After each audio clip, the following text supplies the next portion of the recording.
Maagang nagising si Dana kahit hindi pa sumisilip ang araw. Tahimik ang maliit nilang bahay, maliban sa mahinang paghihilik ng kambal niyang anak na mahimbing pang natutulog.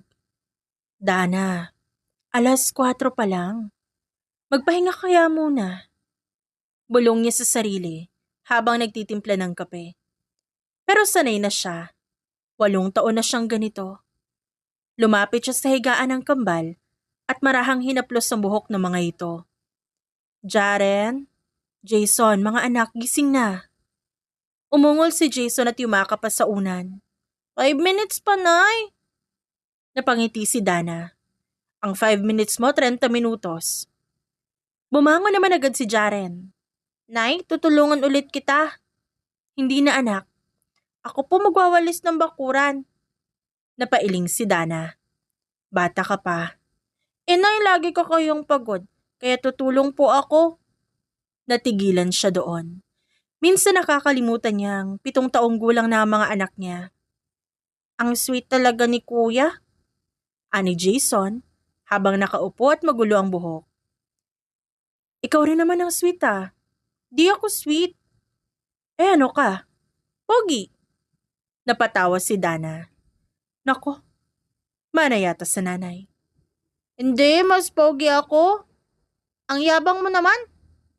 Facts only, Nay. Nag-asaran pa ang kambal habang si Danay napapangiti. Nagsimula na siyang maghain ng sinangag at itlog sa mesa, nayari sa kahoy. Tahimik ang buhay nila. Simple man pero masaya. Nay? Pipili ka ba ulit ng fishball mamaya? Kapag malakas ang benta. Paano pag mahina? Di bukas. Ginusto ni Jason ang labi. Parang lagi mo namang sinasabi yan eh. Lumingon si Jaren sa kapatid. Huwag kang makulit. Gusto ko lang naman ng fishball. Hinaplos ni Dana ang ulo nito. Bibili tayo, promise. Totoo po? Tumango si Dana habang nakangiti. Cross your heart? Tumawa siya sa mga ito. Okay, cross my heart. Yes! Napailing si Jaren kay Jason at tumayo pa. Ang dali mo talaga mapasaya. Ikaw din kaya? Hindi ah. Sino niloloko mo? Napatawa si Dana habang pinagmamasdan ng dalawa. Hindi marangya ang buhay nila. Madalas silang nagiging kapos. Madalas napapagod na si Dana. Pero kapag kasama niya ang kambal, nawawala lahat ng pagod na nararamdaman niya. Pagkatapos sa kumain, naghanda na sila. Sinukbit ni Dana ang malaking basket na puno ng gulay at mga paninda. Nay, mabigat ba? Kaya ko naman. Ako na po magdadala. Sabi ni Jaren. Ako din. Sabat naman ni Jason. Pareho kayong maliliit. Baka mabitawan niyo pa. Maliit pero malakas kami. O ilang push-up kaya mo? Tanong ni Jaren sa kambal. 2. 3 kaya ko. Sinungaling. Hindi no? Naghabulan ng dalawa palabas ng bahay. Habang naglalakad sila papunta sa bayan, kapansin-pansin ang pagiging magalang ng kambal. Good morning po. Magandang umaga po. Ngumingiti ang kanilang kapitbahay sa kanilang dalawa. Napakababait talaga ng mga anak mo, Dana. Sabi ng isang matandang babae. Salamat po. Ano ka ba? Siyempre mana sa nanay. Masisipag pa. Nagpatuloy silang 3 sa paglalakad. Agaw atensyon na naman ang kambal dahil sa kanilang kakulitan, pero masayang pagmasdan. Pagdating sa bayan, inayos ni Dana ang pwesto. Nay, ako mag-aayos ng kamatis ah. Sige. Ako po sa sibuyas. Teka dahan-dahan. Masayang kumikilos ang kambal. Hanggang sa lumapit si Aling Nena na katabi niyang tindera. Nako Dana, mababait talaga ang mga anak mo no? Salamat po Aling Nena. Hindi mo ba sila kinakausap tungkol sa kanilang ama? Hindi ho. Bakit naman? Ano hong sasabihin ko? Darating ang araw. Magtatanong din sila. Napatingin si Dana sa mga anak. Masaya nagtatawanan ng mga ito. Nag-aaway ko sino ang mas May maayos na naisalansang mga sili, kaya napangiti siya. Kapag dumating po yung araw na yon, edi sasabihin ko yung totoo. Mahirap maging nanay, ano? Opo, pero mas mahirap maging mag-isa. Tahimik na tumango si Dana. Maya-maya may lumapit na customer na babae. Magkano kamatis? 50 po kalahati. Ano ba yan, ang mahal? Maganda ho kasi yung mga kamatis namin. Oo nga, maganda yung kamatis namin dito. Napatawa ang babae. Talaga ah? Opo, maganda rin nanay namin. Namula si Dana sa sinabi ng anak. Anak naman. Pero tumawa lang si Jason. Totoo naman na eh. Pinakamagandang nanay sa buong mundo. Pagsang-ayon ni Jaren. Kayo talaga, mga bolero? Hindi po yan pambobola. Napailing si Dana. Kayo talaga? Nay? Yumaka pa ang mga ito sa bewang niya. O bakit? Kapag yumaman tayo, bibilan kita ng malaking bahay. Napangiti si Dana sa sinabi ni Jason. Ako din, tapos di ka na magtitinda. Alam niyo mga bata pa kayo. Pero gagawin namin yun. Tutuparin namin yun. Hindi ka namin hahayaang magtinda panay. Gagawin ka naming reyna. Opo. Hindi ka namin pababayaan at palagi ka naming tutulungan. Ano ba kayo? Nay, umiiyak ka? Hindi ah. Sinungaling ka, Nay? Oo na, pero napuwing lang naman ako. Saan po? Sa hangin. At nagtawanan ng kambal. Wala namang hangin eh. Masyado kayo matatalino ah. Nay? Mahal ka namin. Mahal na mahal ko din kayo mga anak. Kahit wala kaming tatay. Okay lang naman eh. Oo nga, ikaw lang sapat na, Nay. Hindi niya inaasahang maririnig yun sa mga bata. Hindi niya alam kung paano magpapasalamat. Sa 8 taon, hindi niya man naibigay ang kumpletong pamilya sa mga ito. Pero lumaki ang kambal na puno ng pagmamahal galing sa kanya. Hindi niya pinaramdam sa mga ito na may kulang. Abala si Dana sa pagtitimbang ng gulay, habang si Jaren, maingat na nag-aayos ng mga talong at kamatis sa kanilang pwesto. Nay, pupunta lang ako sa tindahan ni Aling Mila ha? O sige, pero wag kang lalayo ha? Opo. Mabilis ka lang ha? Promise, Nay. Ngumiti si Jason at mabilis na tumakbo palayo. Hindi alam ni Dana na hindi sa tindahan ang pupuntahan ng anak niya. Hindi rin niya alam na matagal nang may lihim ang kambal. Lihim na pilit nilang tinatago upang hindi masaktan ang kanilang pinakamamahal na ina. Mabilis na naglakad si Jason patungo sa kabilang kalsada kung saan may nakaparadang mamahaling itim na sasakyan. Huminto siya sa tapat nito. Ilang segundo pa'y bumukas ang pinto. Lumabas ang isang matangkad at gwapong lalaki na nakasuot ng simpleng polo, ngunit halatang mayaman. Hi, Dad! Napangiti ang lalaki. Hello, champ. Lumapit si Jason at agad itong niyakap. Parang binabawi ang mga panahong hindi sila maaaring magkasama ng matagal. Namiss kita. Namiss din kita. Bumitaw si Jason at gumuso. Bakit di ka pupunta sa bahay? Di pa pwede. Napabuntong hininga ang lalaki. Hanggang kailan? Di ko rin alam. Yumuko si Jason. Hindi niya maintindihan kung ba't kailangan pa nila magtago. 8 taon na. 8 taon na rin. Nalihim ang kanilang pagkakakilala ng kanilang ama. Kilala nila ang kanilang ama simula na magkaisip sila pero walang alam si Dana sa bagay na yon. Galit pa rin ba si Mama? Tahimik ang lalaki pagkatapos ay tumango. Hindi naman galit. Ba't ayaw mo magpakita? Napangiti ang lalaki ng mapait. Minsan anak, kapag nasaktan mo ang isang tao, hindi sapat ang pagsisisi para patawarin ka agad. Tahimik na nakinig si Jason. Hindi niya lubos maintindihan pero alam niyang nasaktan ng sobra ang kanyang ina noon. At ang lalaking nasa harapan niya ang dahilan. Pero wala siyang kahit anong galit na nararamdaman dahil hindi naman sila damay doon. Problema yun ng kanilang mga magulang. Pero mahal mo si Mama? Hindi nagdalawang isip ang lalaki. Oo naman. Mahal na mahal ko ang nanay niyo. Siya lang ang nag-iisang babaeng minamahal ko.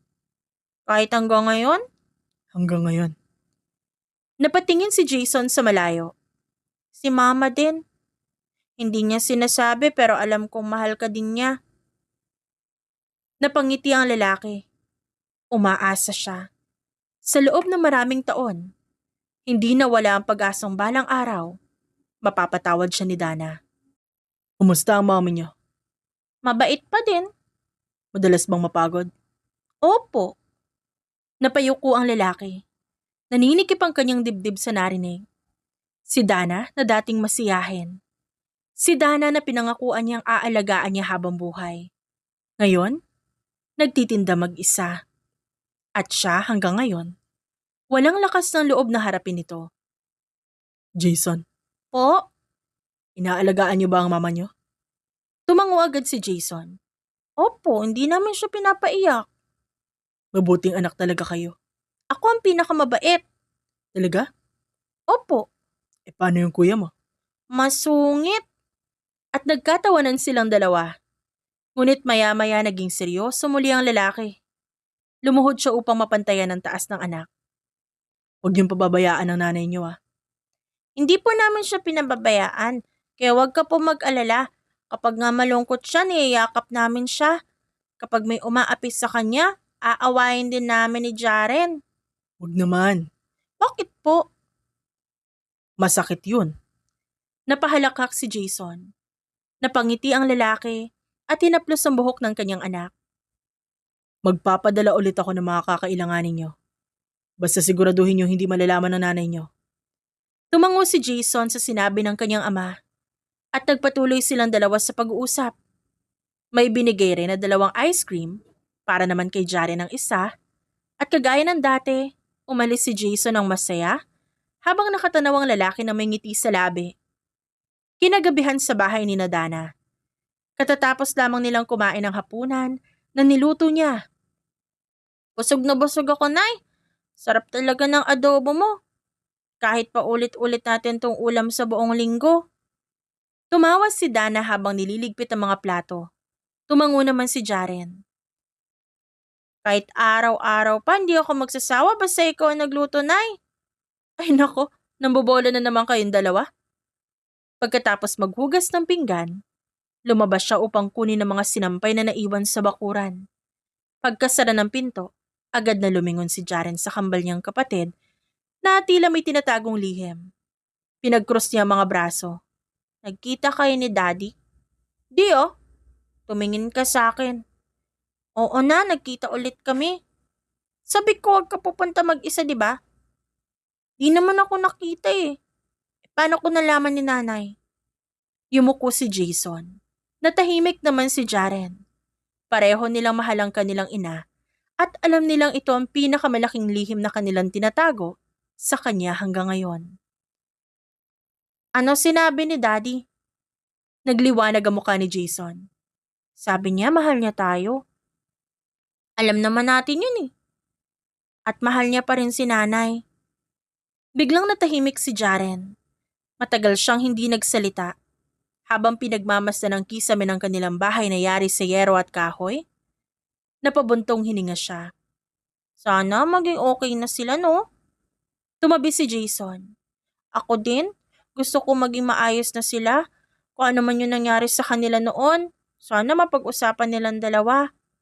Mahal naman nila ang isa't isa eh. Sa murang edad, naiintindihan nila ang kanilang mga magulang. Gusto man nila mangialam, pero nais din nila maging maayos sa mga magulang nila nang hindi sila nakikisawsaw. Galit kaya si Nanay kay Daddy? Di ko alam. Pero umiiyak siya minsan, di ba? Oo nga, nakita ko din yun. Pareho silang nalungkot. Tuwing gabi, kapag akala ni Dana tulog na sila, naririnig nila minsan na mahihinang hikbi nito. Wala silang magawa kundi magpanggap na tulog. Sa gitna ng kanilang pag-uusap, biglang bumukas ang pinto. Mabilis na pumasok si Dana, bitbit ang mga tuyong damit. Agad namang natahimik ang kambal. Napatingin siya sa mga ito. Oh, ba't bigla kayo natahimik dyan? Wala po. Ba't parang may tinatago kayo, ha? Umiling agad si Jason. Wala po talaga. Napataas ang kilay ni Dana. Kayo Tumabi siya sa dalawa at sinimulang tiklopin ang mga damit. Tahimik niyang pinagmamasa ng kambal. Biglang yumakap sa kanya si Jason. Nay? Bakit? Yumakap din si Jaren. Nay, ano ngang meron? Mahal ka namin. Mahal ko rin kayo. Teka nga, ano bang gusto niyo? Wala po. Niyakap nila lalo ang kanilang ina at sa pagkakataong yon, gusto na nilang sabihin ang lahat. Nakilala nila ang kanilang ama, na lihim silang nagkikita, na hindi sila galit dito. Pero alam nilang hindi pa oras. Kahit anong mangyari, Nay, hindi ka namin pababayaan. Kapag malaki na kami, hindi ka na magtitinda, ha? Seryoso kami. Bibilan ka namin ng bahay.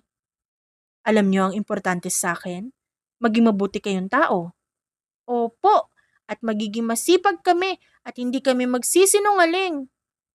Pero biglang natigilan ang kambal sa kanilang sinabi at napansin niyo ni Dana. O bakit? Wala po. Sigurado si Dana na may gustong sabihin sa kanyang dalawa, pero hindi niya napinilit. Dahil kilala niya ang mga anak niya at alam niyang kapag handa na ang mga ito, sasabihin din nila ang lahat. Hinaplos niya ang kanyang buhok. Alam niyo? Hindi man tayo mayaman. Masaya ako dahil kayo ang mga anak ko. Biglang nangilid ang luha ni Jason at napayuko naman si Jaren. Pakiramdam nila hindi sapat ang pagmamahal nila upang masuklian ang lahat ng sakripisyo ng kanilang ina. Pero susubukan nila araw-araw hanggang sa kanilang paglaki. Nay?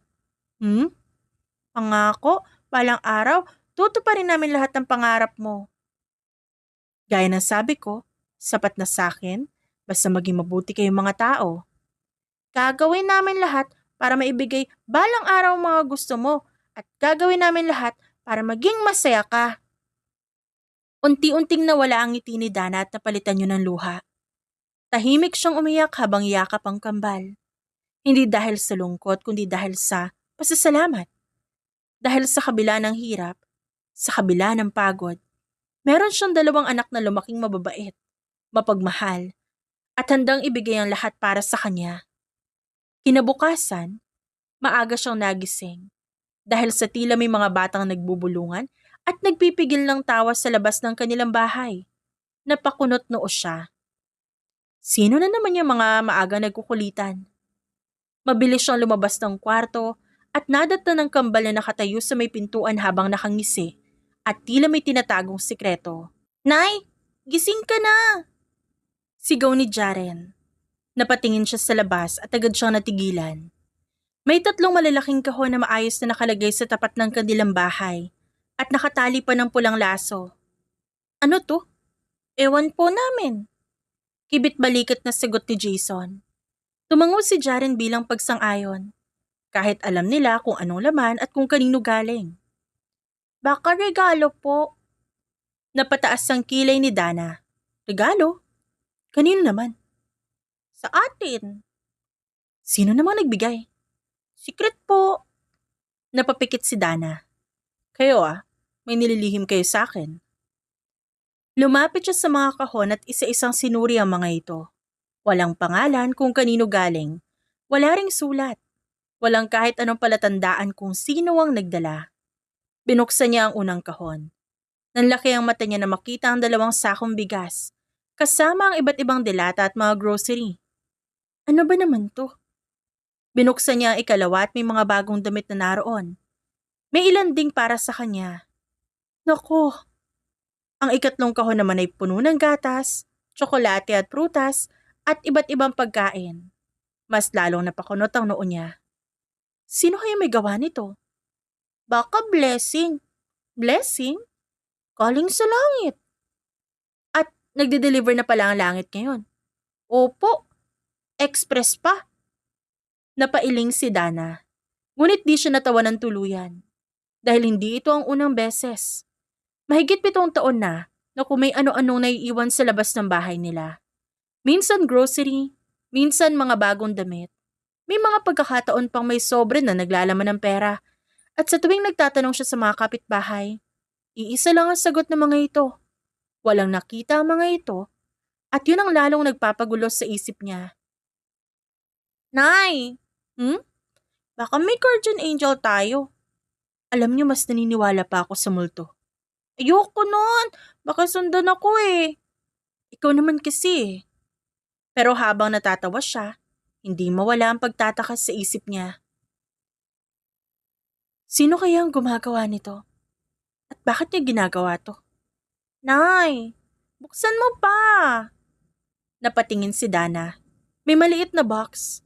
Sa gilid na malaking kahon, may maliit pang kahon na hindi niya agad napansin.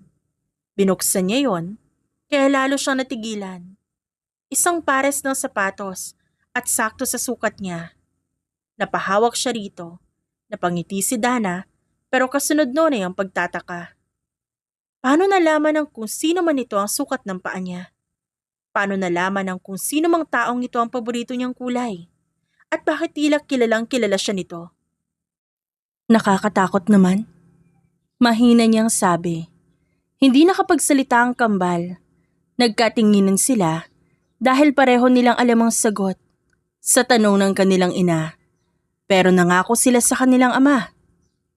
Sino kaya nagbigay? Baka secret admirer. Ano? Tumawa ang magkapatid. Baka may crush sa'yo, Nay. Tumigil nga kayo dyan. Maganda ka naman eh. Namula si Dana. Kung ako, binata tas di kita nanay, liligawan kita. Napahalakak na si Dana. Ako din. Singit naman ni Jason. At nagkatawanan silang tatlo. Ngunit mabilis ding napalitan ang katahimikan yon. Dahil sa totoo lang, hindi pa rin lubos maisip ni Dana kung bakit may taong tahimik na tumutulong sa kanila. At bakit tila alam nito lahat ng tungkol sa kanya. Napabuntong hininga siya. Baka kailangan ko na magbantay sa gabi. Wag naman po, Nay. Bakit naman? Delikado po. Baka may masamang tao. May masama bang tao nagbibigay ng grocery? Wala po. O edi ayos lang. Pero hindi kumbinsido si Dana. Habang nililigpit niya ang laman ng kahon, lalo siyang napapaisip. Minsan naiisip niyang baka may naaawang tao sa kanila. Pero bakit naman taon-taon? Buwan-buwan? At bakit walang palya? Nay! Kung sino man siya, tingin ko mabait siya. Mahal siguro tayo, no? Tahimik siyang napatingin sa mga kahon. May kung anong pumasok sa kanyang isipan, pero agad niya ring pinagsawalang bahala. Dahil para sa kanya, napaka-imposible naman. Dahil matagal na siyang walang kahit anong komunikasyon sa lalaking yon. Lumipas ang ilang linggo at naging maayos pa rin naman ang buhay ni Dana at ng kambal. Pero bigla na lang nagbago ang lahat nang nagsimulang makatanggap si Dana ng mga death threats na hindi niya alam kung kanino galing. Hindi niya ito sinasabi sa kambal, pero nalaman pa rin ng lihim ng mga ito kaya agad nilang sinabi sa kanilang ama. Isang gabi, lihim silang lumabas ng kanilang silid habang tulog ang kanilang ina. Sa labas, agad nilang nakita ang pamilyar na itim na sasakyan. May taong nakasandal doon. Si Joshua yon na naghihintay. Nakatiklop ang kanyang mga braso habang nakatingin sa madilim na kalsada. You're late, boys. May problema pa tayong pag-uusapan? Dad, tungkol to kay nanay. Serious problem. Agad nagbago ang ekspresyon ni Joshua. Nawala ang bahagyang ngiti sa kanyang muka. Ano nangyari? Sabihin niyo lahat ngayon din. Kumuyom ang kamao ni Jaren habang inaalala ang mga mensaheng nakita nila sa cellphone ni Dana. May mga natatanggap siyang death threats, ilang linggo na. Bahagyang nanlaki ang mga mata ni Joshua. Kita agad ang galit at pag-aalala sa kanyang muka. Death threats? Ba't ngayon niyo lang sinabi sa akin? Huminga ng malalim si Jason. Bago tumingin diretso sa kanilang ama. Ayaw niya po siguro sabihin, tsaka siguro gusto niya tayong protektahan. Ano laman ang mensaheng yan? Tetris nga, Dad. Lalong tumigas ang ekspresyon ni Joshua. Halatang may iniisip siyang koneksyon sa kanyang nakaraan. Napamura siya sa isip. Mukhang may gumagalaw na naman mula sa dati. Agad naging alerto ang kambal nang marinig ang sinabi ng kanilang ama tungkol sa nakaraan nito. Old enemies mo ba? Connected po ba ito sa mga misyon? Tanong ni Jaren. Posible, at kung tama ako, delikado ito. Muling bumalot ang katahimikan habang pinagmamasdan nila ang madilim na paligid. Dad, target ba nila si nanay dahil sa'yo? Most likely. Alam nilang siya ang pinakamahalaga sa akin. Natahimik ang kambal sa narinig. Then, kailangan natin siyang protektahan ng mas mabuti. Sabi ni Jason sa mariing paraan. Lumuhod si Joshua upang mapantayan ang taas ng dalawang bata. Seryoso ang kanyang mukha ngayon. Makinig kayo. Huwag kayong gagawa ng kahit anong galaw. Naintindihan niyo ba? Opo, Dad. Pero, hindi rin kami manonood lang, no? Napailing si Joshua. Ngunit may bahagyang pagmamalaki sa kanyang mga mata habang nakatingin sa mga bata. Kayo talaga. Parehong matitigas ang ulo niyo. Namana namin sa'yo, Dad. Kasalanan mo din. Nakangiting sagot ni Jaren. Napatawa naman ang mahina si Joshua bago muling sumeryoso ang kanyang ekspresyon. Pero susunod kayo sa mga instructions ko, ha? We promise po, puprotektahan natin si nanay together. Tumango si Joshua at kinausap pa ang kambal sa mga kailangang gawin ng mga ito. Maagang sumikat ang araw kinabukasan. Sa kusina palang gising na ang kambal. Tahimik silang naghahanda ng almusal para kay Dana. Maingat na naglalakad si Jaren habang may dalang tray. Si Jason naman abala sa paglalagay ng juice. Hindi nila nakalimutan ang napag-usapan kagabi kasama ang kanilang ama tungkol sa mga banta kay Dana. Ngunit wala silang balak na ipahalata iyon.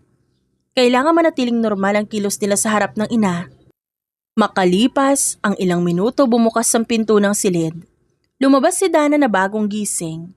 Bahagya siyang napahinto na makita ang kambal na parehong nakatingin sa kanya nang may malalaking ngiti sa labi. Good morning, Nay. Breakfast is ready na po.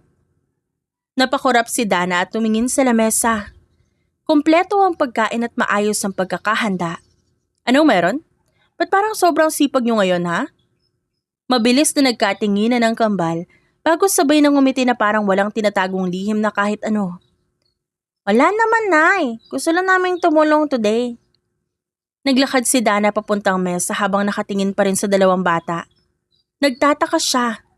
Karaniwan namang matulungin ng kambal, ngunit iba ang kilos nila ngayon. Sure ba kayo? Di ba kayo nilalagnat o may kailangan? Napatawa si Jason at mabilis na umiling at nilapag ang baso sa harap ng ina. Nay naman, hindi kailangan ng dahilan para maging sweet. Napailing si Dana, ngunit hindi na nagsalita. Umupo siya at nagsimulang kumain ng almusal. Habang kumakain siya, nakamasid lamang ang kambal na para bang mga bodyguard na naka-duty palagi. Bakit niyo ako tinitignan ng ganyan? May dumi ba ako? Wala po. Just making sure na okay ka lang. Bahagyang natawa si Dana bago pinagpatuloy ang pagkain. Hindi niya pinansin ang kakaibang sagot nito. Sa labas ng bahay nakatayo si Joshua.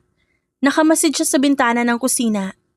Tahimik niyang pinagmamasdan ng kanyang pamilya habang seryoso ang ekspresyon sa kanyang mukha ngayon. May isa pang lalaki na nakatayo sa tabi niya. Nakaitim itong polo at tahimik din. Matagal silang walang imik habang pinagmamasdan ng masayang eksena sa loob ng bahay. Sir, mukhang wala namang unusual movement this morning. Keep watching. Hindi tayo pwede maging kampante ngayon. Nakaposisyon na ang team. Covered ang lahat ng exits. Good. Pero doblehin niyo ang monitoring ngayong linggo. Sa loob ng bahay tapos nang kumain si Dana, agad namang kumilos ang kambal para maglinis.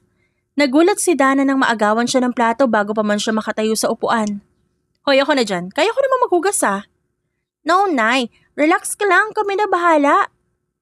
Napataas ang kilay ni Dana habang pinagmamasdan ng mga anak na sobrang sipag ngayon.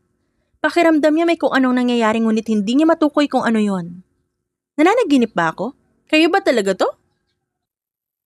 Napatawa si Jaren habang nag-aayos ng mesa at nilalagay ang mga gamit sa tamang pwesto. Masama bang maging responsible kids paminsan-minsan, Nay? Napailing na lamang si Dana habang natatawa. Maya-maya, lumabas silang tatlo sa bakuran upang magpahangin, habang maganda pa ang panahon. Agad pumwesto ang kambal sa magkabilang gilid ni Dana habang naglalakad sila doon. Napansin niyo ni Dana, ngunit naisip niyang baka paglalambing lang yun ng mga bata. Bakit parang ayaw niyo na akong layuan ngayong araw? Family day mood lang kami today, Nay. Miss ka namin eh. Natawa si Dana at ginulo ang buhok ng dalawang bata. Sa di kalayuan, patuloy na nakamasid si Joshua. Hindi niya inaalis ang tingin sa pamilya. May kung anong kirot sa kanyang dibdib habang nakikita ang masayang ngiti ni Dana. Alam niyang walang kaalam-alam ang babae sa panganib na posibleng papalapit sa kanilang pamilya. Sir, gusto mo bang sabihin na sa kanya lahat? No, not yet. Hanggat kaya ko, ilalayo ko siya doon. Samantala, masayang nagkukwentuhan sina Dana at ang kambal habang naglalakad sa paligid. Paminsan-minsan tumatawa ang babae sa mga biro at kwento ng mga anak. Nay, huwag ka masyado magpagod mamaya, okay? Napahinto si Dana at napatingin kay Jaren. Bakit? Mukha ba ako madaling mapagod ngayon? Di naman, concern lang kami sa'yo.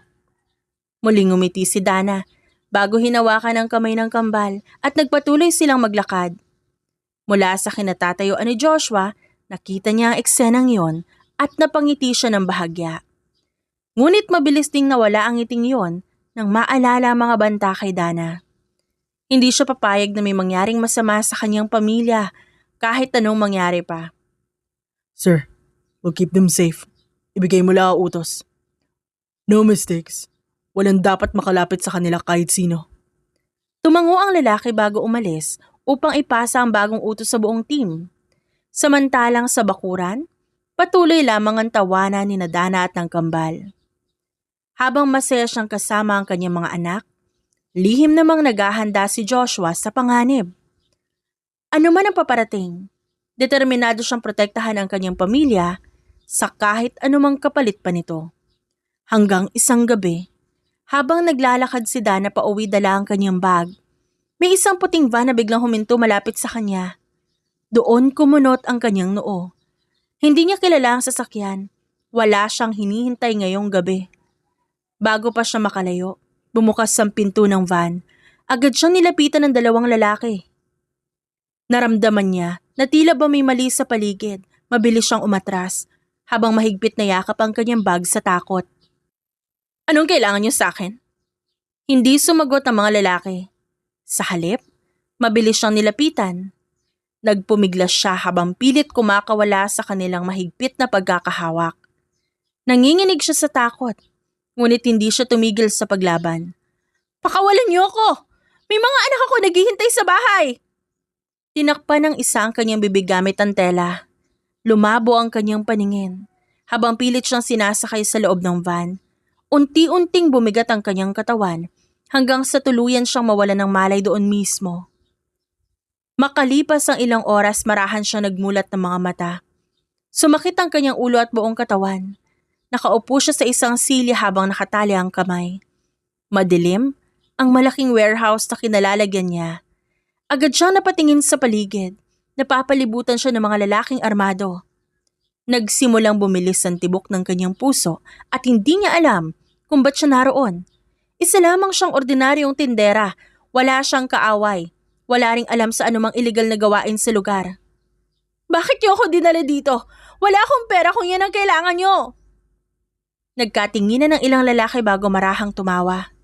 Lalong kinabahan si Dana. Pakiramdam niya may dahilan talaga ang pagdukot sa kanya. Mula sa dulo ng warehouse, may lalaking dahan-dahang lumapit. Halatang siya ang pinuno ng grupo. Malamig ang tingin nito habang nakapamulsa. Tumigil ito ng ilang hakbang, ang layo mula sa kanya. Alam mo ba kung ba't ka nandito ngayon? Matagal ka naming hinanap. Mahalaga ka para sa amin. Napailing si Dana habang patuloy ang pag-agos ng luha sa kanyang pisngi. Hindi niya maintindihan ang nangyayari. Hindi ko alam ang sinasabi mo. At ano ba kailangan niyo sa akin? Ordinaryong tindera lang naman ako. Hindi ka ordinaryo.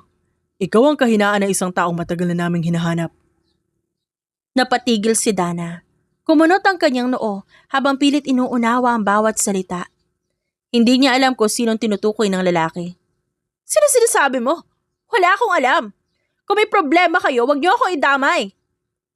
Tumawa ng malakas ang lalaki bago tumalikod. Naglakad dito ng ilang hakbang sa kamuling humarap sa kanya. Ang sumunod nitong sinabi ang nagpahinto sa paghinga ni Dana ng ilang segundo. Si Joshua. Yun ang pangalan ng lalaking hinahanap namin hanggang ngayon. Kilala mo siya, hindi ba? Nanlaki ang mata ni Dana habang naninigas sa kanyang kinauupuan. Matagal niya nang hindi naririnig ang pangalan na yon, ngunit hindi niya makakalimutan yon kahit kailan. Biglang bumalik sa kanyang isipan ang mga alaala nila, ang mga pangako nila sa isa't isa, ang lalaking minsan niyang minahal ng buong puso, ang ama ng kanyang kambal na matagal nang nawala sa buhay nila. Joshua? Ba't niyo binabanggit ang pangalan niya? Anong kinalaman niya dito? Sabihin niyo nga sa akin ngayon din. Napangisi ang pinuno nang makita ang kanyang reaksyon. Tila nakumpirma nito ang bagay na matagal nilang hinihinala. Nagpalakpakan ng ilan sa mga tauhan habang nakatingin sa kanya at lalong nagalit si Dana doon. Nasaan siya? Sabihin niyo sa akin kung nasaan si Joshua! Anong ginawa niya sa kanya? Sagutin niyo ako ha! Biglang tumayo si Dana mula sa silya at pilit hinila ang mga tali.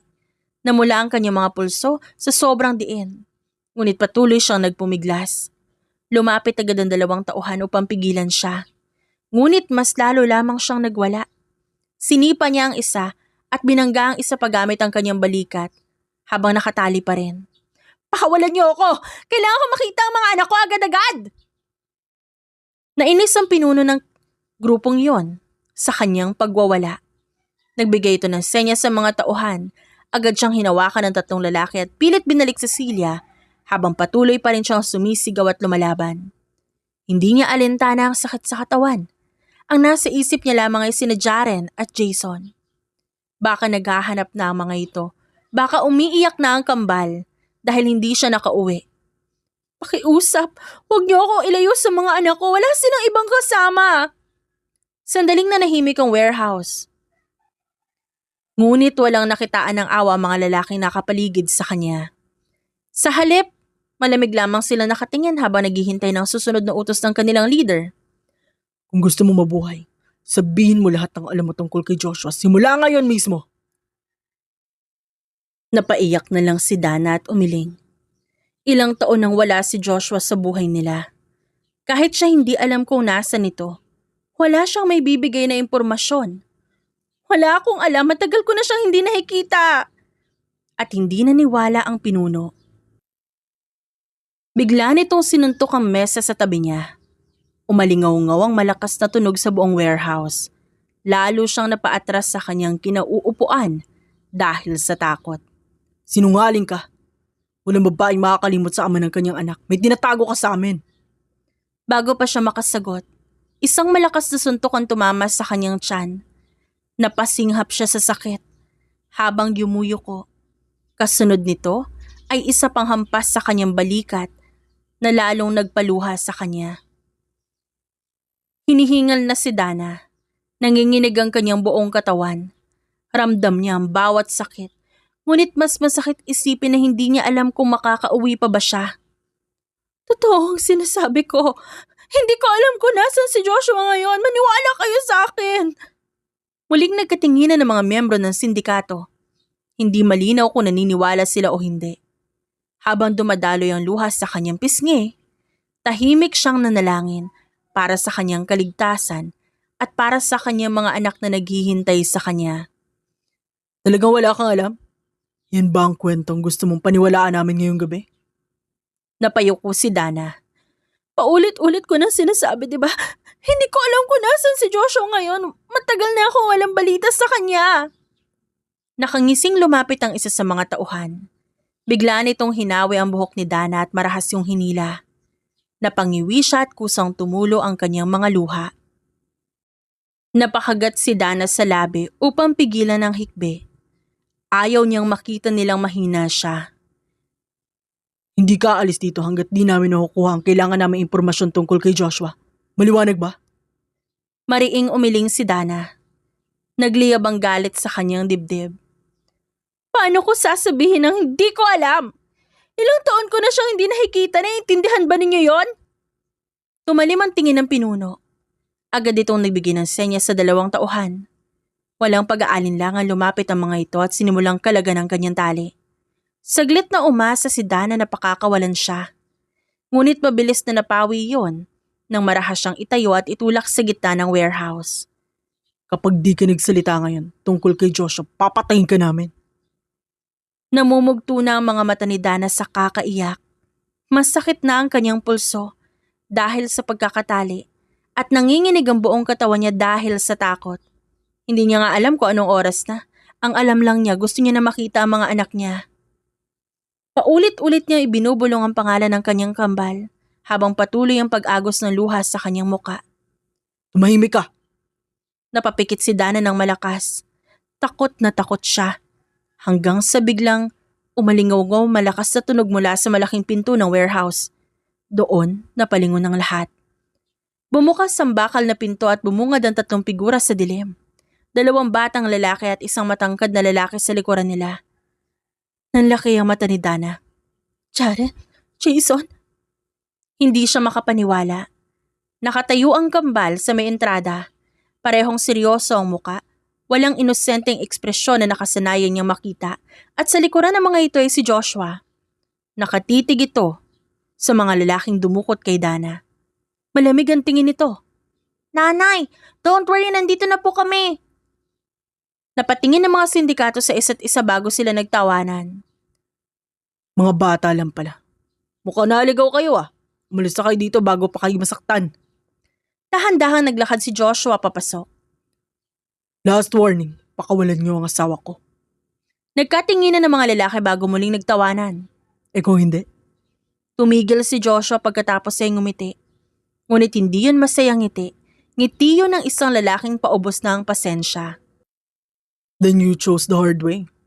Tumakbo ang unang lalaki habang nakataas ang bakal na tubo. Ngunit bago pa man ito makalapit, isang suntok mula kay Joshua ang kanyang natanggap. Diretsong tumama sa mukha ng lalaki. Tumilapon ito sa sahig. Napatili si Dana, hindi sa takot kundi sa gulat. Hindi siya nakahinga ng maayos nang sumugod ang 2 pang armadong lalaki. Mabilis umiwas si Joshua. Siniko ang isa. Sinuntok ang isa na parehong bumagsak. Napaatras ang iba na miyembro ng sindikato. Boss, sugurin siya! Sabay-sabay silang sumugod. Ngunit kasabay nun gumalaw din ang kambal. Nakipaglaban din ang mga ito sa mabilis na paraan. Napangiwi si Dana. Hindi siya makapaniwala. Ang mga anak niya na nasa batang gulang, nakikipaglaban at alam na alam nila ang kanilang ginagawa. Joshua! Sigaw niya habang umiiyak. Lumingon ito sa kanya at sa unang pagkakataon, simula nang dumating sila lumambot ang mukha nito. I'm here. Hindi kita iiwan. Mas lalo pang bumuhos ang luha ni Dana. Samantala, patuloy ang gulo sa warehouse. Isa-isang bumabagsak ang mga lalaki. May sumusubok tumakas. May sumusubok lumaban. Ngunit wala ni isang nakatayo ng matagal. Tahimik na muli ang warehouse. Naglakad si Joshua papunta sa leader ng sindikato. Nakahandusay ito sa sahig. May dugo sa gilid ng labi. Takot na takot ang muka. Lumuhod si Joshua sa harapan nito. Umiigting ang kanyang panga at malamig ang tingin. Pakinggan mo ako na mabuti. Kapag sinubukan yung galawin ulit ang pamilya ko, kapag sinubukan yung lapitan ng asawa ko, kapag sinubukan yung takutin ng mga anak ko, titiyakin kong pagsisisihan niyo yun habang buhay. Walang makasagot. Lahat ay tahimik, lahat ay takot. Tumayo si Joshua. Hindi na siya muling tumingin sa kanila. Diretso siyang naglakad papunta kay Dana. Habang papalapit siya, mas lalo pang umiyak si Dana. Lumuhod naman si Joshua sa harapan nito at agad yumakap sa babae. Napayakap din si Joshua nang mas mahigpit pa nang maramdaman niya ang pagsinghot nito. I'm sorry. Natakot ako. Shh! It's all done. Nandito na kami, safe ka na. Nanay, sorry po natagalan kami. Mga anak ko, akala ko hindi ko na kayo makikita pa. Hindi namin hahayaan yan. Hindi ka namin pababayaan. Hinaplos ni Dana ang kanilang mga buhok. Nagkatinginan ng kambalat si Joshua. Pagkatapos sabay silang yumakap kay Dana. Tahimik ang buong sasakyan habang binabaybay nila ang mahabang daan palabas ng warehouse. Nakaupo si Dana sa gitna ng backseat. Habang sa magkabila naman niya, naroon sila Jaren at Jason. Paminsan-minsan napapahikbi siya kapag naaalala ang takot. At hindi pa rin nawawala ang trauma sa kanya. Makalipas ang halos 1 oras na biyahe, pumasok ang convoy sa isang napakalaking gate. Napatingin si Dana at nanlalaki ang kanyang mga mata. Kaninong bahay ito? Tahimik ang kambal. Tahimik din si Joshua hanggang sa bumukas ang gate ng tuluyan at huminto ang sasakyan sa tapat ng mansyon. Welcome home. Home? Tumango si Joshua. Hindi agad nakasagot si Dana. Pagkababa nila ng sasakyan, agad silang sinalubong ng ilang kasambahay. Nagulat si Dana nang yumuko ang mga ito kay Joshua. Good evening, sir. Welcome back, sir. Napatingin siya rito at lalo siyang nalito. Tahimik lang si Joshua habang inaalalayan siyang maglakad. Masakit pa ba? Konti na lang. Sure?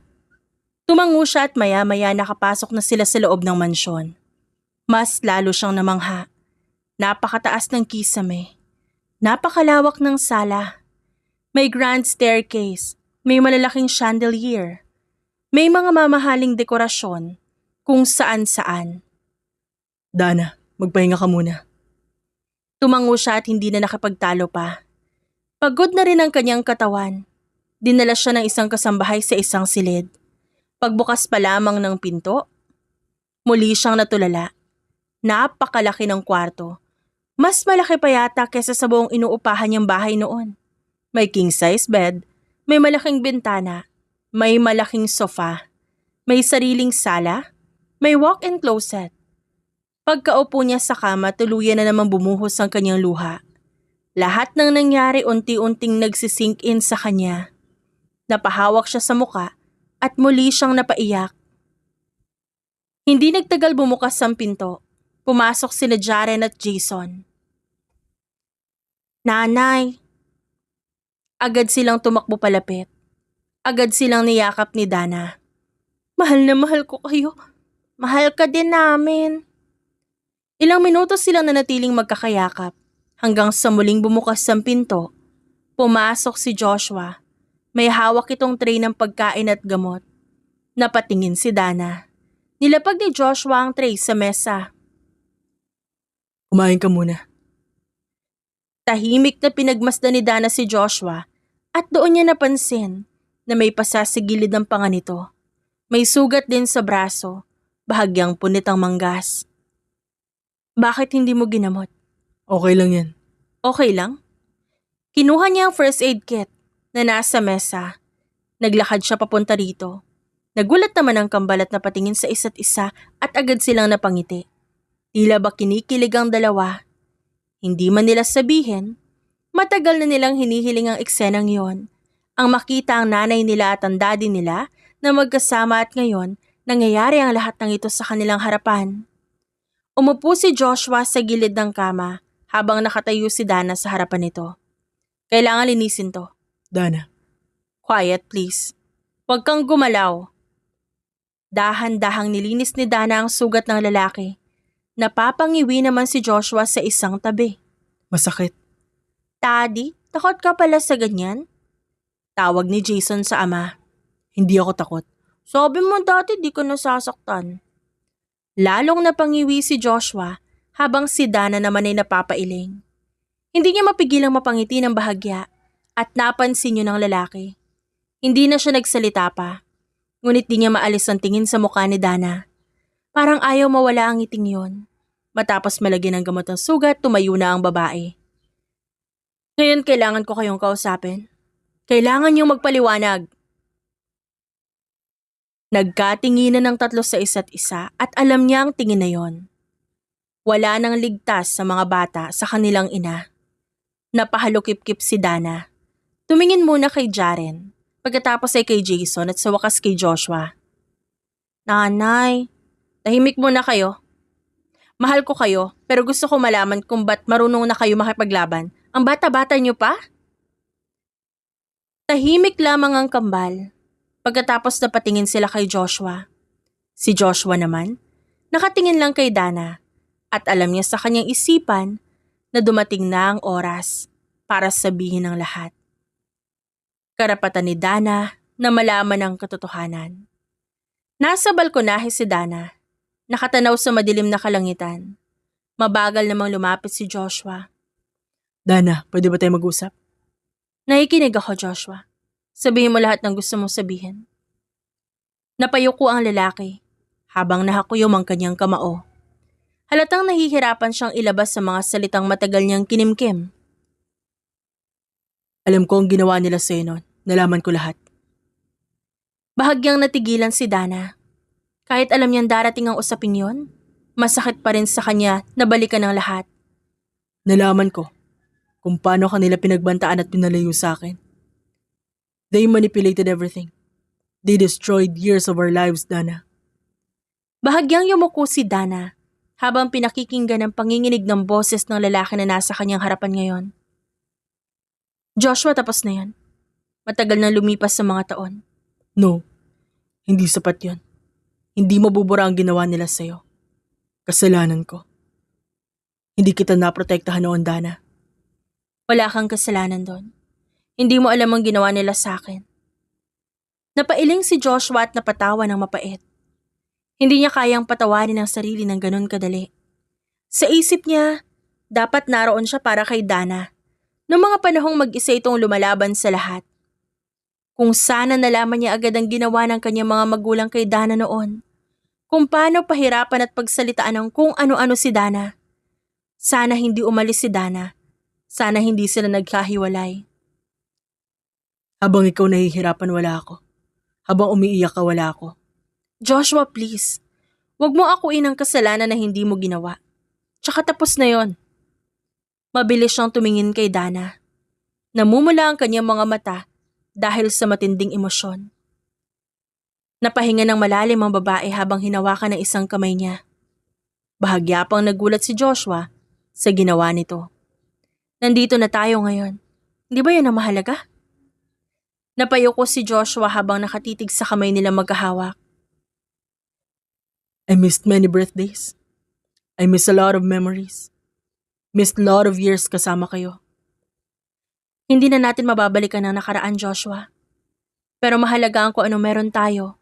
Sa ngayon. Hindi ko sila mapapatawad sa ginawa nilang yun sa'yo. Joshua, tingnan mo ako. Please look at me. Huwag mong hayaang kainin ka ng galit mo. They hurt you, Dana. Hindi ko kayang baliwalain yun. But look at me now. Yes, you survived everything. Stronger than anyone I know. At nandito ka ngayon. Yan ang mahalaga sa akin. Ang mahalaga sa akin ay ang kasalukuyan. I'm sorry, Dana. Sorry sa lahat. Pinapatawad na kita noon pa man, Joshua. Matagal na, okay na tayo. Wala nang hahadlang sa atin ngayon. And this time, I won't let you go ever again. Tahimik silang nanatili sa yakap ng isa't isa at pagkatapos nagpatuloy pa sa pag-uusap. Ilang beses humingi ng tawad si Joshua at pinaliwanag niya na rin na nung nagbubuntis pa lang si Dana sa kambal, naroon siya pero nasa malayo. Sinusuportahan niya ang kanyang mag-iina kahit nasa malayo siya. At napaiyak na lamang si Dana sa mga narinig niya. Lumipas sa mga araw matapos ang masinsinang pag-uusap nilang dalawa, unti-unting gumaan ang kanilang pakiramdam. Pero para kay Joshua, hindi sapat ang simpleng paghingi ng tawad. Alam niyang kailangan niyang patunayan ang kanyang pagmamahal sa pamamagitan ng mga aksyon. Isang umaga, nagulat si Dana nang makita ang maliit na bouquet ng mga bulaklak sa mesa. Kasama nito ang isang simpleng note na nakatiklop ng maayos sa tabi ng tasa ng kape. Good morning. Naliligaw ako ulit. Napakurap si Dana habang binabasa ang maikling mensahe. Hindi niya napigilang mapangiti habang nakatingin sa note. Sa kabilang bahagi ng kusina, nakasilip ang kambal habang pinipigilan ang kanilang sariling matawa. Mukhang effective ang first move mo, Dad. Ngumiti si nanay. Nasa sala si Joshua at halatang kinakabahan, kahit pilit niyang tinatago yun sa mga anak. Quiet lang kayo. Ayoko masira agad ang effort ko. Napatawa ang kambal habang pinagmamasa ng kanilang amang tila teenager na unang beses manligaw. Relax, Dad. Kung may chance ka naman ulit eh. Maya-maya lumabas si Dana mula kusina habang daladala ang bulaklak at ang note. So nanliligaw ka na ulit ngayon? Yes, properly this time kung papayagan mo ko. Di naman kita pinipigilan. Bahala ka kung anong gusto mo. Permission granted, Dad. Huwag mo sayangin ah. Mabilis na binato ni Joshua ng throw pillow si Jaren na agad namang umiwas habang tumatawa. Mas lalong napuno ng tawanan ng buong bahay ng umagang yon dahil sa kanilang kulitan. Sa mga sumunod na araw at linggo naman, hindi tumigil si Joshua sa kanyang panliligaw kay Dana. Hanggang isang gabi, magkatabi silang nakaupo sa balkonahe habang tahimik ang buong paligid. Nakatingin si Dana sa mga bituin habang si Joshua ay nakatingin lamang sa kanya. Alam mo, mas maganda pa rin tignan ang isang katulad mo kaysa sa stars. Alam mo ba ang corny mo? Sino nagturo sa'yo niyan? Wala, natural talent to. Kapag ikaw ang kausap ko. Muli siyang natawa. Sa loob ng bahay gising ang kambal at lihim na nakikinig. Muntik nang matawa ng malakas si Jason sa banat ng kanyang ama, pero tinakpan niya na lang ang kanyang bibig. Nakita ni Dana ang bawat effort ni Joshua sa araw-araw. Hindi ito puro salita lamang, kundi may gawa na pinapakita sa kanya ang pagmamahal, pagsisisi at dedikasyon para sa kanilang pamilya. Hindi naman nagmadali si Joshua. Hinayaan niyang si Dana mismo ang magdesisyon kung handa na ba itong buksan muli ang puso nito. At nang dumating ang araw na yon, buong ngiti siyang sinagot ni Dana. Simula noon mas lalo pang tumibay ang kanilang relasyon. 2 taon ang lumipas na puno ng masasayang alaala, tawanan at pagmamahalan. Sa wakas natupad din ang matagal nilang pangarap na ikasal sila sa harap ng kanilang pamilya at mga mahal sa buhay. Lalong naging espesyal ang araw na yon. Matapos sabihin ni Dana na buntis siya, kaya todo ang pag-aalaga sa kanya ng kanyang pamilya. Mula nang lumaki ang tiyan ni Dana, lalo pang naging alerto si Joshua, Jaren at Jason sa bawat galaw niya sa araw-araw. Isang umaga, maagang nagising si Dana upang kumuha sana ng tubig sa kusina. Habang tahimik pa ang bahay, dahan-dahan siyang naglakad palabas ng silid upang hindi magising ang kanyang asawa at anak. Ngunit paglabas pa lamang niya ng pinto, agad na bumukas ang kabilang silid kung saan naroon ang kambal. Nay, ba't gising ka na? Kailangan pa mag-rest na mas matagal ngayon. Tubig lang naman kukunin ko. Hindi ako aakyat ng bundok. I'll get it, Nay. Stay there, please. Huwag ka na maglakad. Napatawa si Dana habang pinagmamasdan ng pagmamadali ng kanyang mga anak para lamang sa isang basong tubig. Makalipas ang ilang segundo, bumalik si Jason dala ang malamig na tubig para sa kanya. Napailing si Dana, ngunit puno ng saya ang kanyang puso at ang kanyang mga mata habang nakatingin sa kambal. Sa loob ng silid, nagising si Joshua nang mapansing wala ang asawa sa kanyang tabi. Agad siyang bumangon mula sa kama. Mabilis na lumabas upang hanapin ang asawa. Pagdating niya sa sala, nadatnan niya ang 3 na nag-uusap habang may hawak na tubig si Dana. Nakahinga siya ng maluwag nang makitang maayos ang kalagayan ng kanyang asawa. Mahal, ba't di mo ako ginising? Ako na sana kumuha. Joshua, tubig lang naman yun, di naman ako mawawala. Lumapit si Joshua at marahang hinawakan ang kanyang balikat bago siya inalalayang paupo sa sofa. Sanay na si Dana sa pagiging protective nito, ngunit tila mas lumala pa yata ngayon. Still sabihin mo sa akin. Nagkatinginan ng kambal, sabay tumango na parang sumasang-ayon sa sinabi ng kanilang ama. We agree, Dad. Kailangan nating bantayan si Nanay 24/7 talaga. Lalo siyang natawa habang umiiling dahil sa sobrang pag-aalaga ng 3 lalaki sa buhay niya. Pagkatapos ng almusal, nagpa siya si Dana na ayusin ang ilang damit sa kanilang kwarto. Simple lang ang kanyang balak at di mabigat ang anumang bubuhatin. Ngunit hindi pa naman siya nakakakuha ng unang damit, agad na dumating ang kambal. Nanay, ba't ikaw ang nag-aayos? Kami nang bahala dito. Damit lang to. Hindi naman ref ang bubuhatin ko. Exactly, nanay. Ayoko nga namin mapagod eh. Maya-maya dumating si Joshua. Mula sa kabilang silid habang may hawak na unan. Agad siya lumapit kay Dana at inilagay ang unan sa likod nito. Komportable ka ba? If hindi kukuha ako ng extra pillow. Joshua, buntis lang ako, hindi ako made of glass, hindi ako mababasag. Alam ko. Pero gusto ko siguraduhin na okay ka. Natahimik si Dana at pinagmasdan ng tatlo. Alam nyo, I am so grateful. Kahit minsan sobra kayo, pero na-appreciate ko lahat. I love you, Nay, kaya hindi ka namin pababayaan. Tahimik naman silang pinagmamasdan ni Joshua mula sa kinatatayuan malapit sa kanila ngayon. Punong-puno ng saya ang kanyang mga mata habang nakatingin sa kanyang pamilya. Ito ang mga sandaling pinangarap niya noon. Ngunit akala niya hindi mangyayari.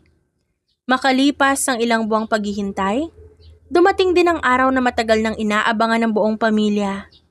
Nasa sala si Dana nang maramdaman niya ang pamilyar ngunit mas matinding kirot sa kanyang tiyan.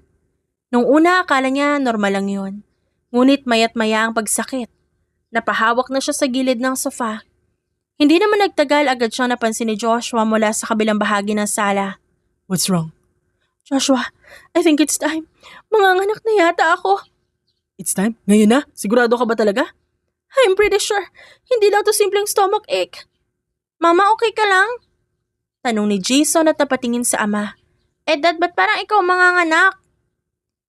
Napatingin si Joshua sa kambal. Very funny. Kumuha kayo ng bag. Sa ospital tayo pupunta. Ilang minuto ang lumipas at nasa sasakyan na silang lahat papuntang ospital. Tahimik ang biyahe, ngunit puno ng pag-aalala, excitement at pagdarasal para sa kaligtasan ni Dana. We're here, Nay. Konti na lang makikita na namin si baby. Napangiti si Dana. Kahit masakit ang kanyang nararamdaman, gumagaan ang lahat dahil kasama niya ang kanyang pamilya. Tahimik naman na nakaupo si Joshua, ngunit halatang maraming iniisip habang nakatitig sa pinto ng delivery room. Dad, magiging okay si nanay. Napalingon siya sa kambal, bago ngumiti sa kabila ng kabang nararamdaman. I know, pero kinakabahan pa rin ako para sa kanya at sa bata. Lumipas ang ilang oras ng paghihintay. Palakad-lakad si Joshua sa hallway ng ospital. Minsan napapaupo siya, ngunit agad ding tumatayo dahil hindi mapakali sa kaba. Dad, relax! Sorry, gusto ko lang siguraduhin na okay sila eh. Makalipas ang ilang oras bumukas ang pinto. Agad tumayo sina Joshua, Jaren at Jason habang nakatingin sa lumabas na doktor. Congratulations, healthy ang baby at ligtas na po ang misis niyo. Thank God. Thank you so much, Doc. Masayang nagyakapan ng kambal. Hindi maitago ang kanilang excitement. We have a baby sibling now. Officially kuya na talaga tayo. Hindi nagtagal, pinayagan na sila makita si Dana at ang bagong silang na sanggol. Sabay-sabay silang pumasok sa silid. Puno ng saya ang kanilang muka. Pagod ang muka ni Dana ngunit masaya. Hi, love. You did amazing. Sobrang proud ako sa'yo. Thank you. Welcome sa pamilya natin, little one. Mahal na mahal ka namin. Bumaling ulit si Joshua kay Dana. Thank you for giving me another chance para maging asawa ka at ama ako ng mga anak natin. Napaluha si Dana. Habang nakatingin sa kanyang minamahal. Alam niyang hindi naging madali ang kanilang paglalakbay, ngunit nalampasan nila yon. At sa wakas, nasa harap nila ang buhay na matagal nilang pinangarap bilang pamilya. Mahal na mahal ka din namin. Masayang nagyakapan ng pamilya, habang mahimbing namang natutulog ang bago nilang silang na sanggol. Mula noon, mas lalong inalagaan ni Joshua ang kanyang mag-ina, lalo na si Dana. Hindi lamang bilang ina ng kanyang mga anak, kundi bilang babaeng mahal niya sa loob ng napakaraming taon. Hindi rin nagkulang si Joshua sa pagprotekta sa kanila. Nanatiling mahigpit ang seguridad sa paligid ng kanyang pamilya. Ngunit hindi niya hinayaang maramdaman ng mga ito na nakakulong sila. Sa halip, ginawa niya ang lahat upang mabigyan sila ng ligtas at masayang buhay. Palagi niyang sinisigurong walang anumang panganib ang muling makakalapit sa mga taong pinakamahalaga sa kanya. Sa huli, Namuhay silang masaya, buo, at ligtas bilang isang pamilya. Habang patuloy na binabantayan at pinoprotektahan ni Joshua ang kanyang pinakamahalagang kayamanan. At yun ay si Dana at ang kanilang mga anak. Maraming salamat po sa pagtutok sa kwentong ito. Hanggang sa susunod po, magkikita po tayong muli. Paalam!